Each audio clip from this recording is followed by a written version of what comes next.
নমস্কার, আমার হেসেলে গল্পতে আপনাদের সবাইকে স্বাগত। আর এই আমার হেসেল মানে আপনাদেরও হেসেল। এই হেসেলে আজকে তৈরি হবে চিংড়ি মাছের বড়া।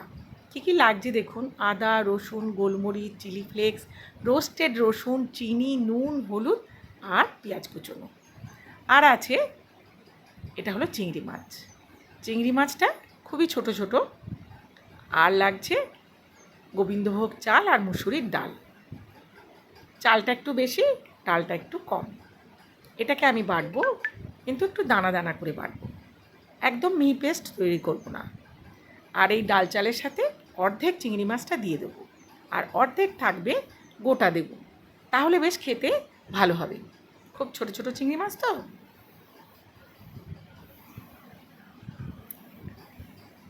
দেখুন, আমি দানা দানা করে বেটে নিয়েছি, একদম মিহি পেস্ট করিনি। মিহি পেস্ট করলে আপনার মচমচে ভাবটা আসবে না। এবারে আমি এটাকে এক জায়গায় ঢেলে নিই, তারপরে যা যা দেবার দিয়ে দেবো।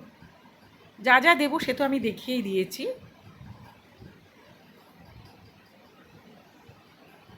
গোটা চিংড়ি মাছগুলো দিয়ে দিলাম।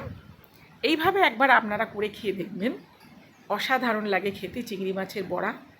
একটু আলু ভাতে, ডাল, চিংড়ি মাছের বড়া হলেই ভাত খাওয়া হয়ে যাবে। আর এই মশলাগুলো তো আগে দেখিয়ে দিয়েছি, এগুলো দিয়ে দেবো: আদা, রসুন, পেঁয়াজ, নুন, চিনি, হলুদ, গোলমরিচ, চিলি ফ্লেক্স, আর দিয়েছি রোস্টেড রসুন। ধনেপাতা থাকলে অবশ্যই দেবেন, আমার কিন্তু ছিল না। ভালো করে মেখে নেব।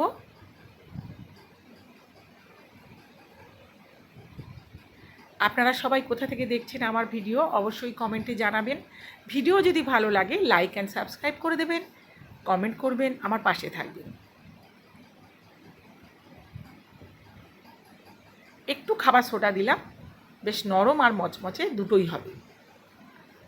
তেল দিয়ে দিলাম সর্ষের তেল।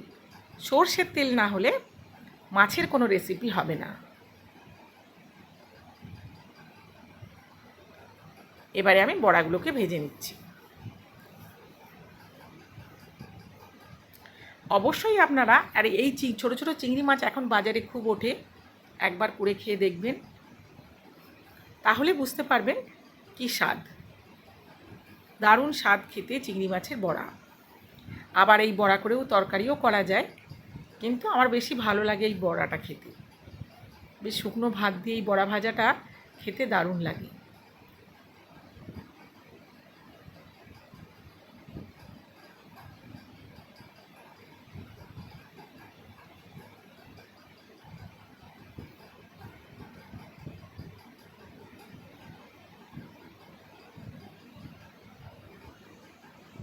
চায়ের সাথেও খেতে পারেন এই চিংড়ি মাছের বড়া। যে যেভাবে পছন্দ করবেন সে সেভাবেই খাবেন। আর অল্প চিনিটা দিলে স্বাদটা হয়। খুব বেশি চিনি নয়, কিন্তু মিষ্টি হবে না, শুধু স্বাদটা ব্যালেন্স হবে।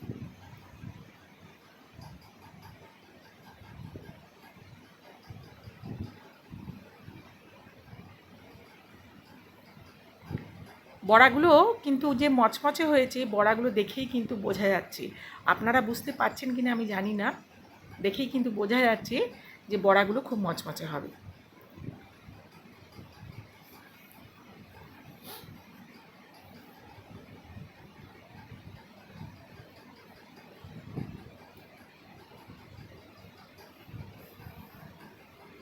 প্রতিদিন আমাদের এখানে বৃষ্টি হচ্ছে, জানেন?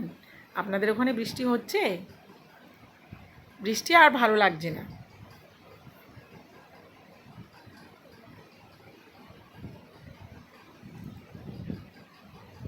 আমার শাশুড়ি মাও এই বড়া করতেন, চিংড়ি মাছের বড়া করে আবার তরকারি করতেন উনি।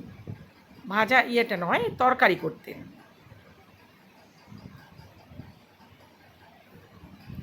তখন তো এত রসুন খাওয়া ছিল না, কিন্তু রসুনটা দিলে বেশ ভালো লাগে খেতে। আগেকার মানুষরা কিন্তু অত রসুন খেতেন না, পেঁয়াজ রসুন অত খেতেন না। এবারে আমি সার্ভ করে দিলাম। দেখুন, আপনারা সবাই এইভাবে একবার করে খাবেন, আর খুব ভালো থাকবেন, আপনারা সুস্থ থাকবেন। কেমন? তৈরি হয়ে গেল চিংড়ি মাছের বড়া, শুধু খেতে বাকি।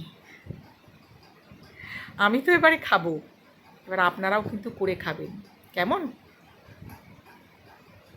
আজ তাহলে আসি, টাটা, বাই বাই।